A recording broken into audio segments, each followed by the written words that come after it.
up, Cavs Nation? I'm your host, Ethan Sands, and I'm back with another episode of the Wine and Gold Talk podcast.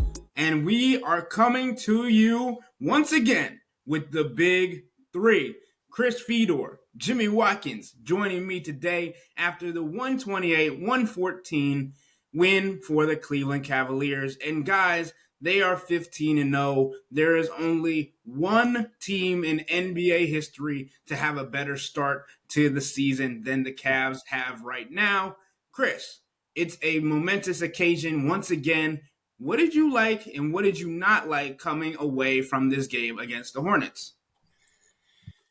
Well, I just feel like tonight was, in some ways, and yes, it was against the Hornets, and they were playing the second game of a back-to-back, and they're not very good, and they're going to be headed to the lottery as well. But I feel like tonight, guys, was an encapsulation of who this team is. This is not a one-man show, despite popular belief, despite what some of these talking heads are talking about with Donovan Mitchell, and I have only faith in Donovan Mitchell and nobody else. This is not a one-man team. It hasn't been a one-man team all season long. You don't get to 15-0 to this point if you are a one-man team. This is a deep, talent-rich team that is well-connected and has a coach who is making all the right chess moves at the right times for this team. And I think tonight, at various points, they were without 5 of their expected 11 top players in the rotation, and they still found a way to beat Charlotte. They trailed for like 30 seconds in the entire game. There was some slippage on defense, sure. That's something that they're going to have to work on as the weeks go on, as the days go on here.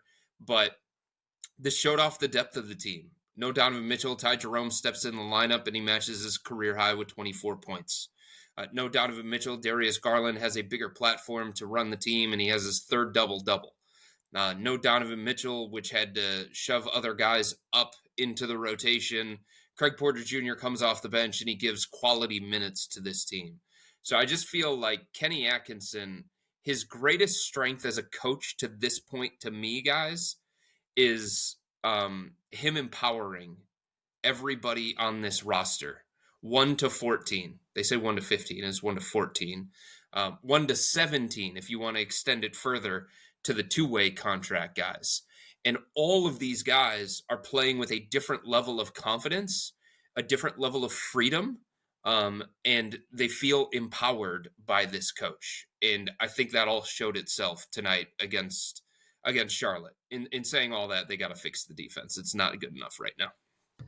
Yeah, Ty Jerome says 1 to 18. I don't know how many bodies he's counting, but normally it is. It is. I know. You just keep the extra roster spot open for flexibility purposes and luxury tax stuff. The 18th man, Rocket Mortgage Fieldhouse. There you go.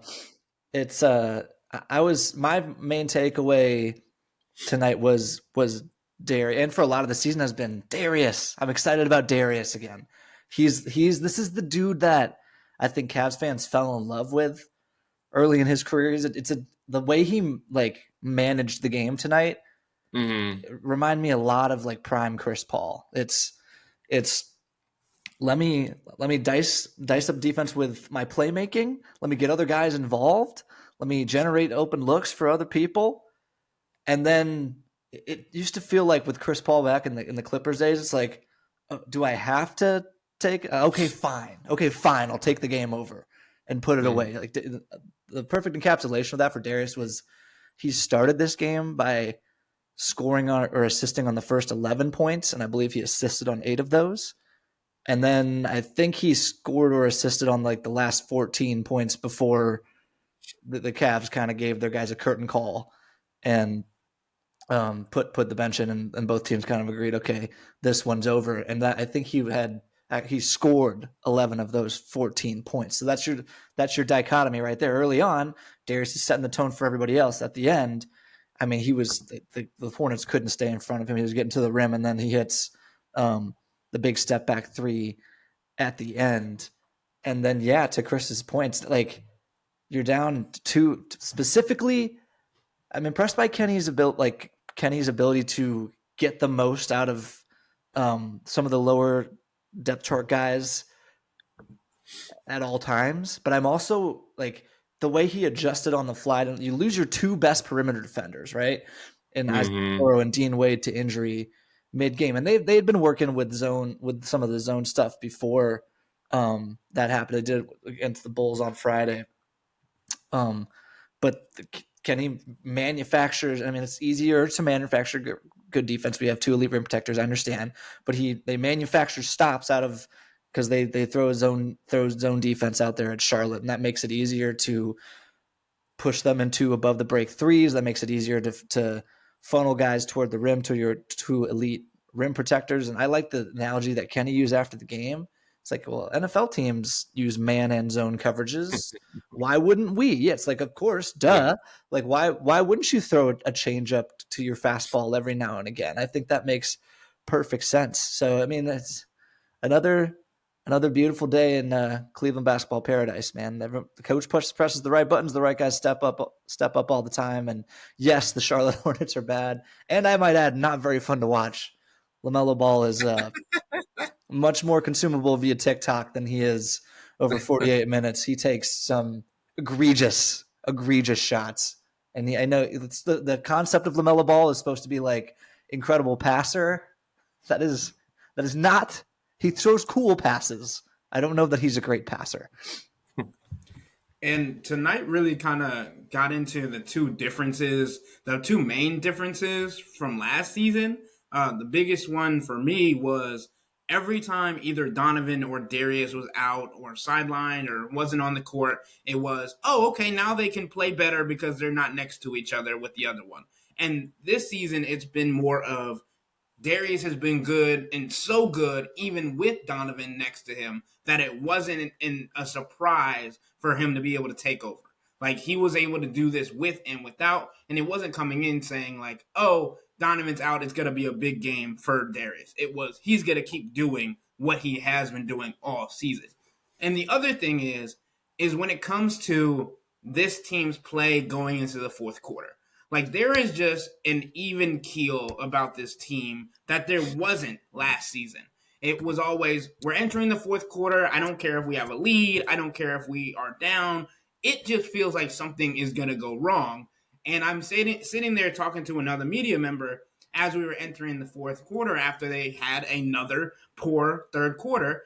And I was like, well, I don't feel worried. I feel like they're going to figure something out. And as Kenny Atkinson has put it in a couple of different times, sometimes you just have to try different things because things aren't working or things are working. And obviously we talked about them going to zone, and that happened after a series of plays where they were getting into the paint and driving and kicking and all those different things. But this team feels like going into the fourth quarter that they will make a plan, find a plan to get the best out of their players. But also, they mentioned it after the game. It's a different mindset. It's a different belief that they have going into those clutch moments. I believe they're over plus 70 when it comes to plus minus in clutch moments. They also have 7 different games where they've been in clutch time. They have obviously 100% win rate, but this is a team that is also shooting 60% in clutch moments and 53.3% from three-point range in those different time frames, right? That's with the game on the line, 5 points or less. It's incredible to see the differences and the changes that have made only with a new coach. Well, we can talk about the new coach all we want, and that's certainly part of it. But I think Ty Jerome said it really, really well after the game. Like, we have dudes. We have dudes that can step up and deliver in those kinds of moments. And look no further than Darius Garland. This is not the Darius from last year. Darius was awful last year, especially in fourth quarter situations. He was getting pushed around. He couldn't finish at the rim. He didn't have the touch on his shots. It looked like he was wearing down throughout the course of the game because he was playing at like 175 to 180 pounds. So this is a different Darius. And when one of your best players is playing well in fourth quarters, it's going to make the coach look smarter, right? When Donovan Mitchell is delivering dagger after dagger, whether it's against Chicago or against Milwaukee or whoever it is throughout the course of this, it's going to make Kenny Atkinson look a lot smarter. And he's pushing all the right buttons, and he deserves a lot of credit for it. Against Brooklyn, he went to a lineup that he hadn't used before. Against Chicago, he went to the all-bench unit, and he switched to a zone playing Dean Wade at the 5. Tonight he made all the right moves, going to the zone, taking Charlotte completely out of its rhythm during a time when LaMelo was on the bench, which, when they didn't have their top point guard out there, they looked a little bit bamboozled facing the zone.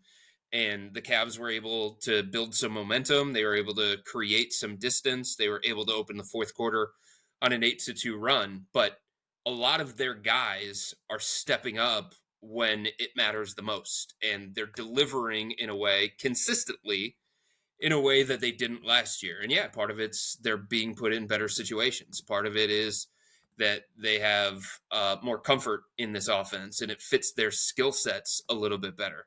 The other part of it is they're just playing better. They didn't have Ty Jerome last year. They had him for 2 games. Look at what Ty does. He brings a steadiness. He brings a calmness. He brings a poise. He brings shot making. He brings another ball handler. He can play on and off the ball. So having that guy in fourth quarters is certainly meaningful, and it contributes to it as well. Statistically, in terms of net rating, the Cavs are the second best fourth quarter team in the NBA. And a big part of that is their dudes stepping up and playing well when it matters the most. I mean, George Niang banging that 3 early on in the fourth quarter to punctuate that 8-2 run that just lit up Rocket Mortgage Fieldhouse and led to a bunch of F words from George going back to the bench. How many moments of George did we see like that last year? Not as many, right? Not in meaningful situations. So having all these guys, and it's not just Donovan, it's not just Darius. I think the beauty of this 15-0 start, it's different guys in different moments throughout the course of games where they're stepping up in a big, big way. And that allows Kenny to put his faith in the non-starters in a different kind of way. I would love to get my hands on the George Niang thesaurus after George hits a big shot. He's got a colorful command of the English language in those moments. Here's the thing about the dudes conversation. Yes, it is having capital D dudes, having Donovan Mitchell, having Darius Garland, having this version of Darius Garland in particular is a different equation.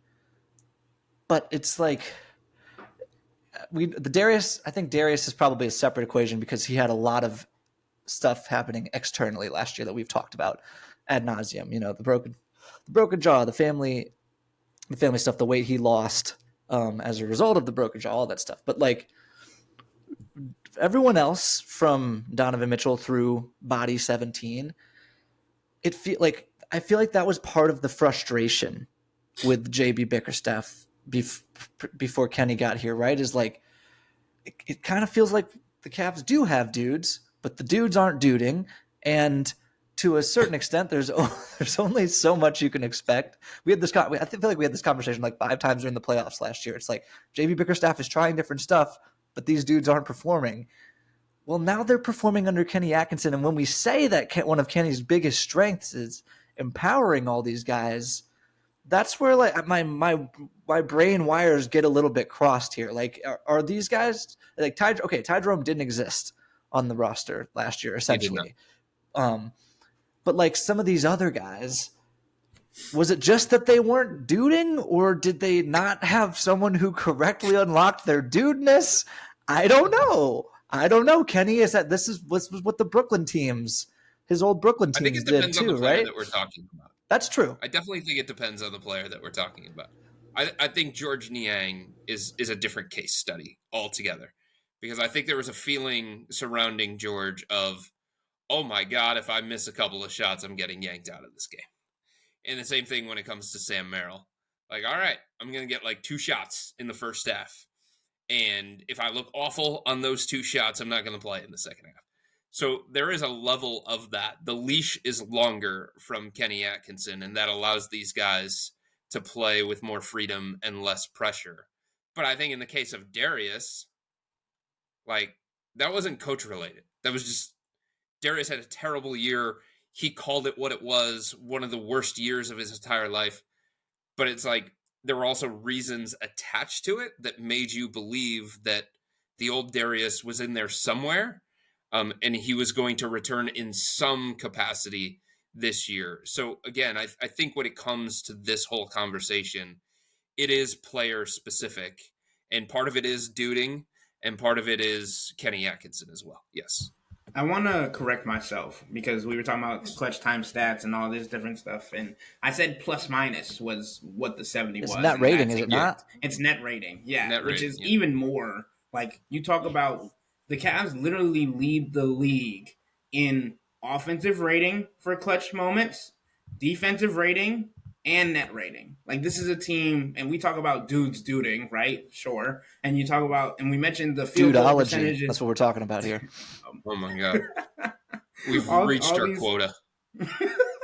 all these different stats that we can point to, but like the reality is, like, this is a team that can contend with the Boston Celtics, who we're going to get a first look at on Tuesday, right? And this is a Boston Celtics team that has most of their players outside of Kristaps Porzingis, and the Cavs are going to go in trying to see what happens without with the possibility of them having to play without Dean Wade or Isaac Okoro or Sam Merrill or Max Strus if that happens, because you think about Isaac and Dean didn't return to the game. Obviously, Isaac was questionable to return, but Dean automatically was not coming back in tonight's game.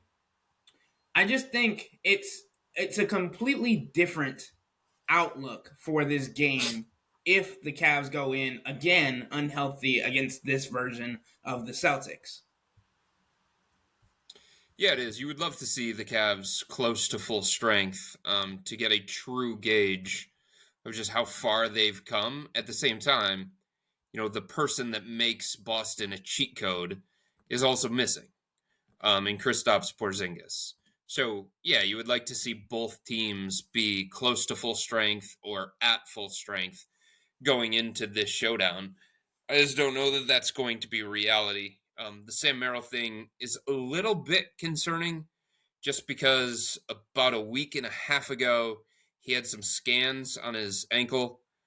The ankle trouble is something that goes back to a prior surgery that he had on the ankle a couple of years ago. And that's where the pain is coming from. And about a week and a half ago, I was told that he had a couple of different scans, and they were waiting on the results of those, and that's why he popped up on the injury report. They had to put him on the injury report, but they were clean, and there was a lot of optimism that the Cavs had, cleared a hurdle, and Sam wasn't going to have to deal with it. And then there was a shoot-around. Was it Philly? I think it was Philly. They had a shoot-around one of the games. It was either Chicago or Philly. I think it was Philly. And Sam turned to one of the members of the training staff, and as I was walking out, I heard him say, "Oh, it's not feeling good today." And I knew that was about his ankle.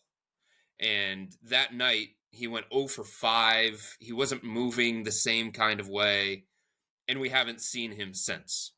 So this ankle seems like something that the Cavs are going to have to continue to monitor, and they're going to have to do a lot of rehab and recovery on it on off days. But this is a guy who his game is predicated on cuts, constant movements, catching the ball and shooting, start, stop, all that kind of stuff.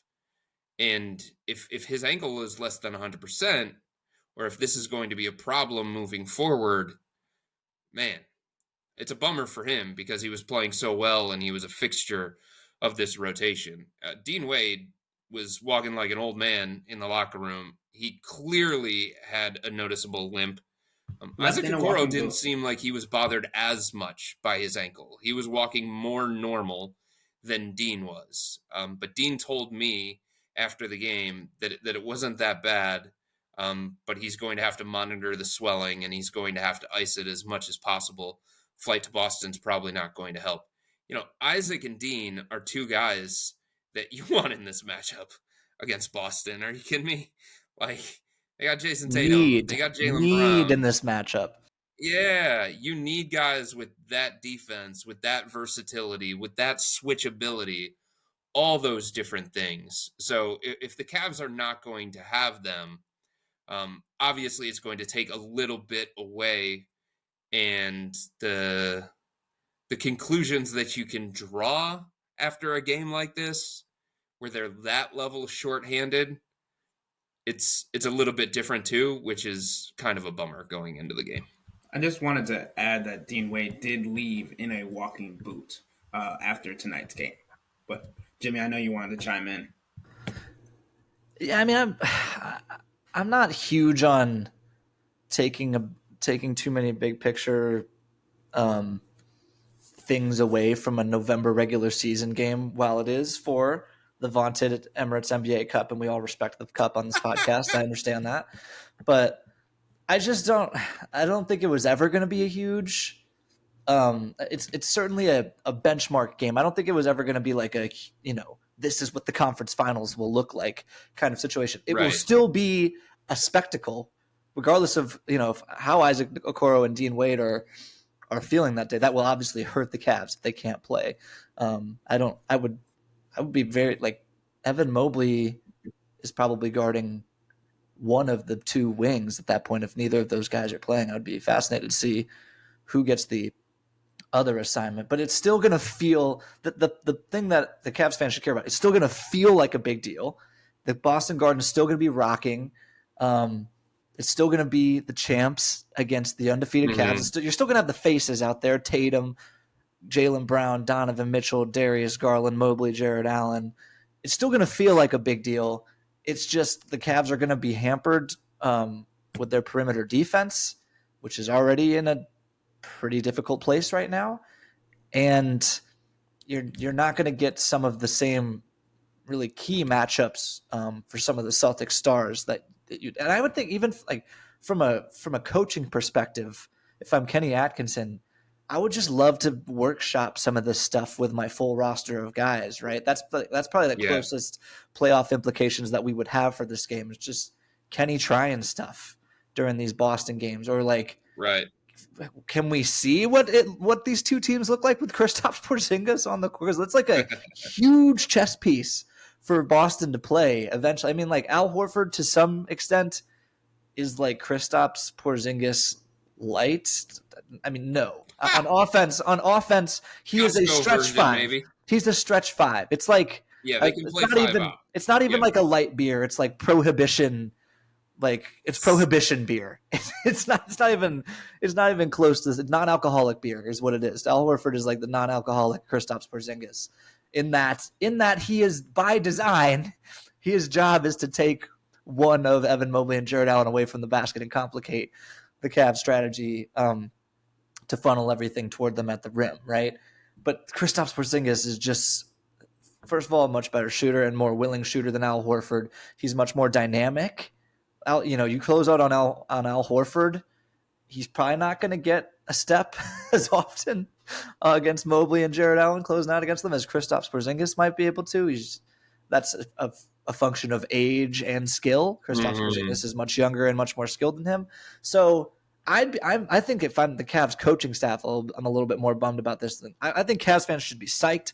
Every game is appointment viewing, as I said on the last podcast, and even after they lose, is a really fun team to watch.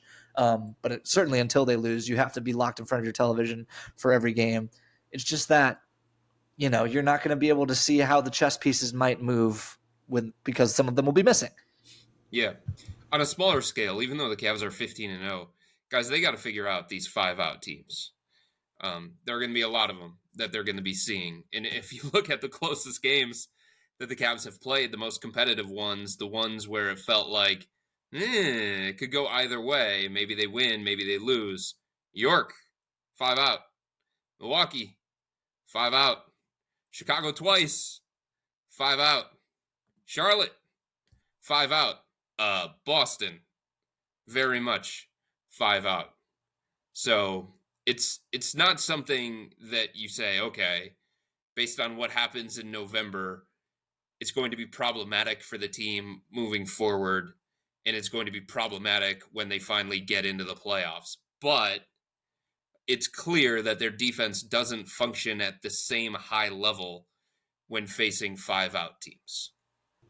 And I didn't ask Ty Jerome about this after the game. Like, what do you think is? I asked him like, what's basically contributing to, or to what would you attribute this defensive slippage? And part of this is because I think he genuinely does need to watch a little bit more of it. But he basically was like, well, we're playing some pretty dangerous teams, and he decided the Bulls and the Hornets, and it's like, okay, yes, the Bulls play fast and they shoot a lot of threes. Yes, the Hornets have some interesting. I like Brandon Miller, who didn't play very well tonight.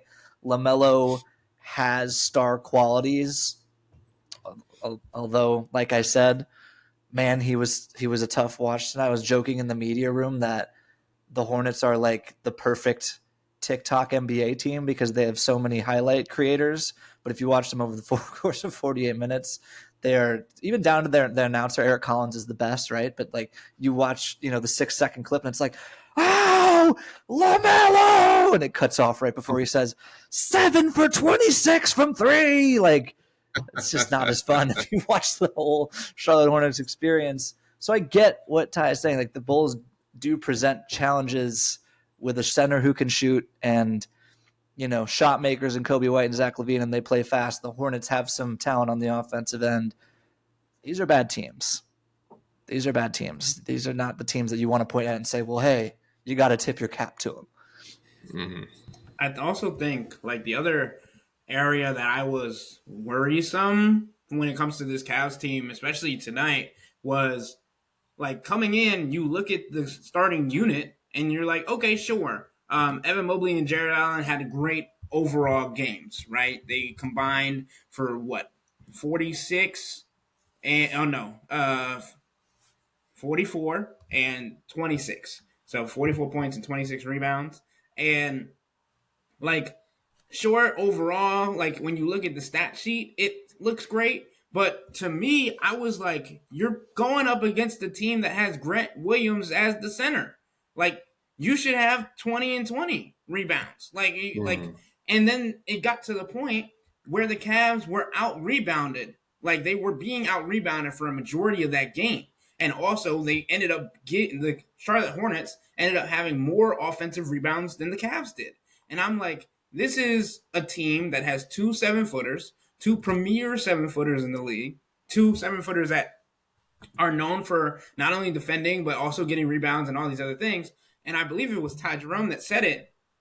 He was like, the guards got to do better on getting rebounds too, because as we talked about, Charlotte, Chicago takes a lot of threes, so those are going to be long rebounds. That's going to happen against Boston too. And if you best believe, Jaylen Brown and Jason Tatum are going to get in there and try and get the rebounds as well. Following shots, probably not. That's not what Jason Tatum's known for. But just getting active on the glass for this team is going to be huge, especially against these teams that play 5-out. Because if you play against the Knicks, and we saw it already, Josh Hart has double rebounds against them. 6'4" power forward should not be out rebounding a 7-foot forward or center. That's just my opinion on the situation at hand. Yep. And saying all that, I'm very excited, guys, about Tuesday night. I do think it's going to have a lot more intensity than a normal November game, and it's not because it's the NBA Cup. The Cavs players respect are the cup, about though. it. You do respect the cup. And the Cavs want the cup. It is clear that they want the cup. Look at how they handled the final minutes against Chicago. All right, we're just going to keep boosting that point differential as much as we possibly can. And that's how you have to do it, because that's one of the tiebreakers. And if you're in a game against a team that isn't as good as you, and you have an opportunity to continue to add to your score, your final tally, by all means do it, because you're probably not going to be able to do that against Boston. You're probably not going to increase your point differential against a team that caliber.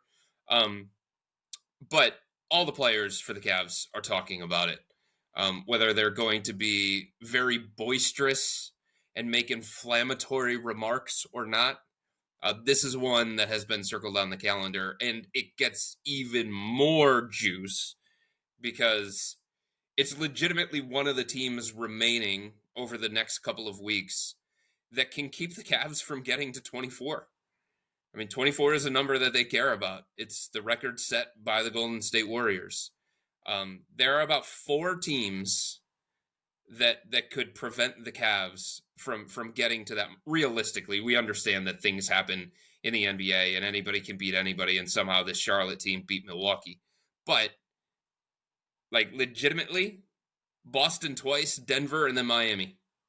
Like those are the realistic teams that could prevent the Cavs from getting this historic record. And this is the first one. And it's on the road, and it's in TD Garden, and yes, it's an NBA Cup game. Real quick on the rebounding point, it's not just that the Cavs, like the Hornets, were puny out there because Mark Williams wasn't playing and Grant Williams and Moussa Diabate, I like Moussa Diabate, by the way, were playing center for most of the time out there. Watching Grant Williams try to defend pick and rolls as the center, very funny because he's not quick enough to stay with a guard on a switch or really to hedge and recover, but he's also not big enough to defend a lob. So it's just like, what am I supposed to do out here except be right. food? Am I supposed to just like take charges? Right. It was a rough. Grant Williams had a pretty decent night given what was asked of him, but just was put in a very difficult position. It's also like that's another philosophical emphasis from the Cavs. When Kenny was explaining the defensive slippage before the game, I asked him about there's kind of an offensive shift to a more offensive minded attack here. You're shooting more threes, which create more long rebounds. You're playing faster, which can helter-skelter the game up a little bit. Does that have anything to do with it? He mentioned offensive rebounding. It's hurting their transition defense, and that's kind of as a team, you kind of have to make a choice. For a long time, teams were saying, nope, we are going to send 5 guys back. You guys can have that defensive rebound. We care the most about getting our defense set. And the Cavs, I think rightfully so, because given to Ethan's point, they got 2 Twin Towers down there are saying, well, we think we can get some of these. We can create some extra possessions for ourselves, particularly when that's your mindset. You better go get them. You better go get them if that's what you're trying to do. If you're kind of putting yourself behind the 8 ball on defense sometimes, and they're just not doing it, and it's hurting them on defense. Yeah, it's like it can't be a double-edged sword, right? Like if you are gonna go and say that you're gonna attack the offensive glass, your transition defense can be a little worse, right? But if you're gonna be a team that's not gonna be great at getting offensive rebounds, your transition defense shouldn't suffer because you should be getting back on defense, right? Like it's an interesting concept to me that really threw me off when I was like watching the game tonight, but also like you look at the numbers when it comes to the defensive rebounding, and I believe the Cavs out rebounded them by 16 on the defensive glass. Like it was a big discrepancy that I feel like they can clean up on the offensive end when it comes to what they have to offer. Also, Jared Allen getting 15 boards. He's known as a rebounder, and he's also fighting for stuff as well. So I expect it to get better. I just it's something to keep an eye on, especially if you play these 5-out teams who got feisty guys and people that like to run up and down the court and all these different things. But I wanted to end it this way, right? Obviously, Boston rematch, all these different things. But if they're going to be without Dean Wade, Isaac, all these different players that went down tonight, along with Max and Sam, who are already more than likely going to be out for Tuesday's matchup, do they pull Karis LeVert out of his 6-man role and put him into the starting lineup? Because he's been really comfortable there, and we've talked about that at an abundance, Chris. Like he loves being in that 6-man role, and I think there is a slight agenda to try and help him get that 6-Man of the Year award this year as well. But is he not the best option to play the 3? Would it not be? Or, well, I guess you would have Donovan back. So, interesting. Okay, what do you think? Man, it's tough. I think you have to go with Karis, honestly. And I totally understand the idea of, keeping him in a specific role where he's comfortable. You don't want to yo-yo him, start, bench. But if they're not going to, I don't know that they're not going to have Isaac. Isaac's a tough dude. Isaac seemed to be walking okay. Isaac historically has recovered quickly. So I'm not ruling him out the same kind of way yet. But if they're not going to have Isaac, if they're not going to have Dean, I just don't think downsizing against the Celtics is the best approach that you can have. And look, it's just a starting lineup. It doesn't mean that you're married to that for the rest of the game and your rotations are going to be what they are and you could finish with somebody different. But historically, Karras has played well against the Celtics. His style fits against a team like the Celtics. He has the versatility to guard 1 through 4 based on certain matchups against the Celtics. I definitely think he can guard 1 through 4. So I think he's the most logical fit. I also think, if you're going to have Donovan back, the reasons why you went with Ty Jerome in the starting lineup for this game against Charlotte, some of those get negated. Part of the reason why the Cavs wanted Ty out there is another ball handler, take pressure off of Darius Garland, allow Darius to play off the ball at various points, replicate the outside shooting in a different kind of way. He's a better shooter than Karis LeVert. So, but if you have Donovan, you feel like you have enough shot creation. You feel like you have enough playmaking. You feel like you have enough guys to run your offense, get you into the sets, that you don't need Ty in that starting group as well. And I just think having Donovan play the 3 or Ty play the 3, however you want to look at it, probably a lot against a team like the Celtics, probably not the best approach against a team like the Celtics. So if it's not Okoro, if it's not Wade, if they can't go, I would go with Karras. I don't make the decisions, but I would go with Karras, and I think that's the most logical fit. The other thing is, like, you don't have to blow up Karras's whole minutes pattern just by starting him. Like, if he's comfortable being one of the guys who helps anchor that second unit, you can still make that work. Have him play alongside Ty Jerome coming off the bench there, even if he's starting. But I would say one thing that I'm very confident of, if you're not going to see Dean Wade or Isaac Okoro on Tuesday, we're gonna see a whole bunch more of this zone, man. Because if you're having trouble keeping the Hornets and Bulls out of the paint in man-to-man defense, oh boy, I got bad news for you about the Boston Celtics. Okay? Now the trick is, with the Boston Celtics, the easiest way to get someone out of his zone is just make a bunch of threes. And, well, what do you know? The Boston Celtics make a bunch of threes. The reason, one of the reasons the Hornets were flat out just missing a lot of open threes. Of course, the Cavs would tell you that the opponent's open 3 shooting luck has slanted the other way so far this season. Point taken. But there's just not as many Cody Martins, no disrespect, fine NBA player, on the Boston Celtics shooting some of those above the break threes as there are on the Charlotte Hornets. It's a different ball game. What I'm coming up here, like, I think you're gonna kind of be grasping for answers defensively against Boston if you don't have your 2, which is not like, I'm not saying anything controversial here. You're missing your 2 best perimeter defenders, so you might have trouble defending the defending NBA champions. Wow, what a novel concept. Good on you, Jimmy.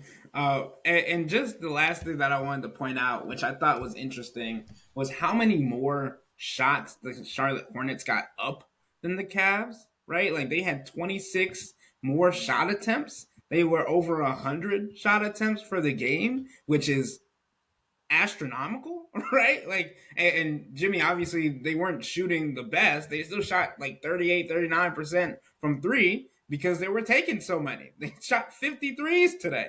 Like, that's just an anomaly when it comes to shot attempts and all those different things. I just think it's going to be interesting what the Cavs are going to implement against the Boston Celtics. And like we've talked about, it's definitely going to depend on what personnel they have on the court to throw at these nasty Celtics that have players that can not only come off the bench and make an impact and all those different things. I'm most looking forward to seeing if Peyton Pritchard is going to hit a buzzer beaten 3 again, because that's his MO. I mean, I do think it's going to be nice from a Cavs perspective. Even though that they are down bodies that are important, to feel like they have the kind of offensive firepower to consistently hang with a team like Boston. You know, there were so many times last year, whether it was throughout the regular season or throughout the postseason, where offense felt like a chore. And the Cavs had to work so hard to get quality looks against these high-level teams. And some of it they were able to do because Donovan was just unbelievably great at times. And Evan Mobley was dominant at times. And look, he's going to have an advantage. Playing against Al Horford, we saw how that went in the Eastern Conference semifinals. Evan Mobley getting the ball in space, Evan Mobley getting the ball on the move against Al Horford. That's advantageous for the Cavs. That's something that they're going to have to exploit. But the fact that they come into this, you know, with the kind of offense that they have, it feels like there's more of a consistent fighting chance against these high-level opponents. And if you're going to have to go into a game against the Celtics without Dean Wade, Isaac Okoro, if they're not able to play, then your pathway to success isn't really on the defensive end of the floor. It's outshoot the Celtics. It's outscore the Celtics. And that sounds silly because not a lot of teams can do that. I think the Cavs are capable of it. I wouldn't have said that last year.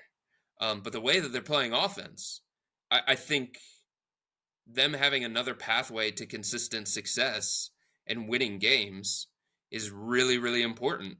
And even though there's been defensive slippage, and even though the Cavs defense hasn't been up to its standard, they're still, for a majority of this run, dominating opponents because opponents simply have no answers for them on the defensive end of the floor. There is no team that has found a way to make the Cavs uncomfortable on the offensive end of the floor for 4 quarters. And that's what it's going to take against a team like Boston. Just the third quarter, though. Yeah. I kind of had a big picture version of that thought after the game. Couple people said that when they were asked the defensive slippage question, well, you know, that's where we hang our hat. That's our identity. What if that's changing? And this could be a podcast for another day, right? But like, there is kind of a trade-off here where, like, if you're gonna play more for round one with, you know, split up the bigs a little bit more, give Evan Mobley that space that we're talking about.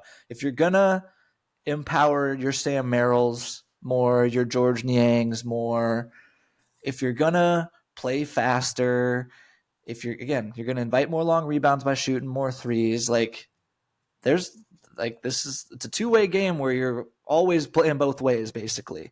So there's going to be some sort of trade-off. I wonder, like, what's the trade-off that you're comfortable with? So in the past, the Cavs have had the number one defense with a bullet and a top 10-ish offense that frankly craters in the postseason. So it doesn't matter what it ranks in the regular season. And now I think before the Bulls game, they were first in offense and 10th in defense. I think I'd prefer the second one, but you don't, you don't want to, 10th is kind of like the benchmark, right? You want to be top 10 in both. If you slip further than that, well, now it gets a little dicey, particularly with some of the firepower. That's just the thought I keep having, as everyone keeps saying, yeah, this is where we hang our hat. I think that you still want to be a great defensive team. Obviously, you still have 2 elite rim protectors. You still have Dean Wade and Isaac Okoro. But, there's clearly an identity and philosophy shift happening here. And I know a lot of fans are excited for this game, but I don't know if there's anybody more excited for this matchup than Jared Allen, especially because he didn't get to play in the Eastern Conference semifinals. Mike got a point. Jerome a close second on that one. Fair enough. I'll give you that. But obviously, Jared's going to get more playing time, more minutes, and get to go up against Al Horford, maybe have Evan Mobley, like you mentioned, Jimmy, match up with Jason Tatum at 4. What that's going to look like on a defensive and offensive battle. But we'll get to preview the game and a little bit more ahead of it tomorrow. So with all that being said, that'll wrap up today's episode of the Wine and Gold Talk podcast. But remember to become a Cavs Insider and interact with Chris, me, and Jimmy by subscribing to Subtext. This is where you can send in your questions for our weekly Hate Chris, or just get straight up insight directly to your phone from all three of us. To do this, sign up for a 14-day free trial or visit cleveland.com/Cavs and click on the blue bar at the top of the page. If you don't like it, that's fine. All you have to do is text the word STOP. It's easy, but we can tell you that the people who sign up stick around, because this is the best way to get insider coverage on the Cavs from me, Chris, and Jimmy. This isn't just our podcast, it's your podcast, and the only way to have your voice heard is through Subtext. Y'all be safe. We out.